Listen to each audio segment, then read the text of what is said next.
tirar a glória de Cristo. Vocês estão querendo colocar glória em homens. Irmãos, esse é um ponto fundamental.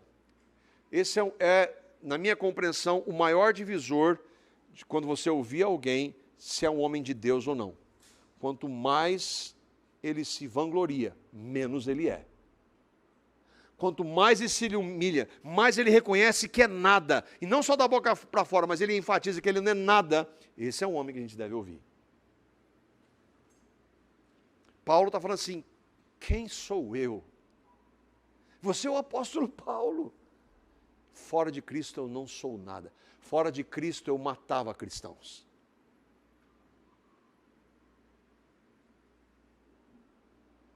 Quais cristãos cometem essa bobagem ou esse pecado da divisão? Paulo vai tratar então e vai dar nome agora àqueles que fazem divisão, o que eles são. Lá para o texto agora, capítulo 3, os versos 1 a 9. 1 Coríntios, capítulo 3, versos 1 a 9. Eu, porém, irmãos, não vos pude falar como espirituais, e sim como a carnais, como crianças em Cristo.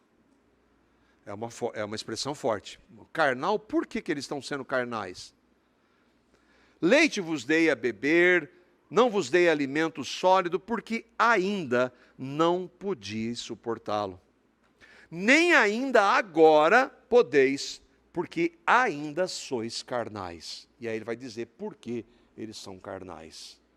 Porque havendo entre vós ciúmes e contendas, divisões, não é assim que sois carnais e andais segundo o homem? Quando, pois, alguém vos diz, eu sou de Paulo e outro é de Apolo, lembre de Cefas, Cefas é Pedro, e de Cristo, não é evidente que vocês estão andando segundo os homens, que valorizam as coisas dos homens, e que isso tem nada a ver com o reino de Deus? Quem é Apolo e quem é Paulo? Servos por meio de quem crestes, e isso conforme o Senhor concedeu a cada um. Eu plantei, Apolo regou, mas o crescimento veio de Deus. De modo que nem o que planta é alguma coisa, nem o que rega, mas Deus que dá o crescimento. Lembra, Paulo plantou, ele lançou a semente. Quem fez a semente germinar? Deus. Agora o presbítero Apolo está cuidando. Quem faz crescer em santidade? Deus. Cristo faz. Ora, o que planta e o que rega são um, e cada um receberá o seu galardão segundo o seu próprio trabalho.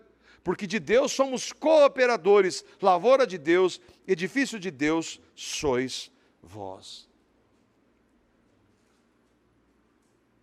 No início dos estudos aqui em 1 Coríntios, nós lemos que Paulo considerava aquela igreja, apesar disso.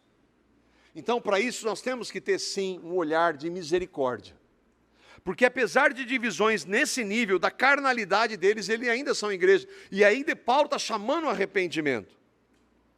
Apesar dos vários erros que a igreja de Corinto cometia, Paulo não está chamando de hereges. Ele está chamando de irmãos. Ele está falando irmãos, irmãos, irmãos. Isso significa que um cristão pode fazer o que quiser? Não, porque ele está corrigindo. Então eles poderiam continuar? É claro que não. É por isso que Paulo está escrevendo, para corrigir. E como eu vou saber se eles são realmente daqueles que estavam em Corinto, lembra? Porque nem todo mundo que está aqui, eu falo com pesar e temor, nem todo mundo que está aqui crê no Evangelho. Eu espero que sim, mas não posso saber. Mesma coisa lá para Corinto. Quando ele escreve a carta para corrigir, há cristãos errando naquilo. E ele está corrigindo por amor.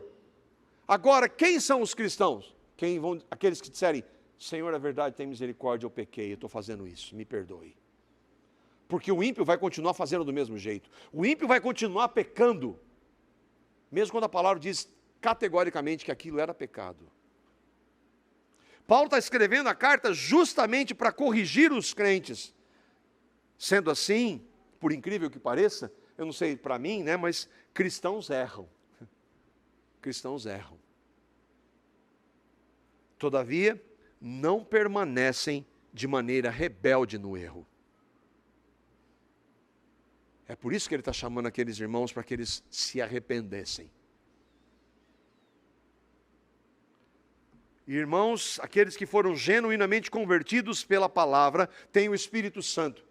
E o Espírito Santo, quando traz a palavra que ele inspirou e que nos confronta, às vezes que nós resistamos, como Augusto trouxe aqui, ninguém gosta de ser corrigido, mas se eu tenho o Espírito Santo me corrige à luz da palavra, fala, Senhor, tem misericórdia, eu errei, me perdoe. Me perdoa, meu irmão, eu estou fazendo isso, eu errei.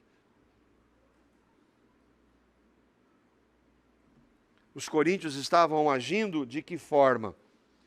Com carnalidade. Quando fala de carnalidade, não, carnalidade é aquele que está envolvido na prostituição sexual, na vida permissiva, sexualidade. Não, Paulo está falando que quem causa divisão na igreja é carnal. Vocês são carnais se vocês estão fazendo isso. Vocês são bebês ainda. Vocês deveriam estar se alimentando, mas vocês estão causando divisões, isso é evidência de uma criancice espiritual.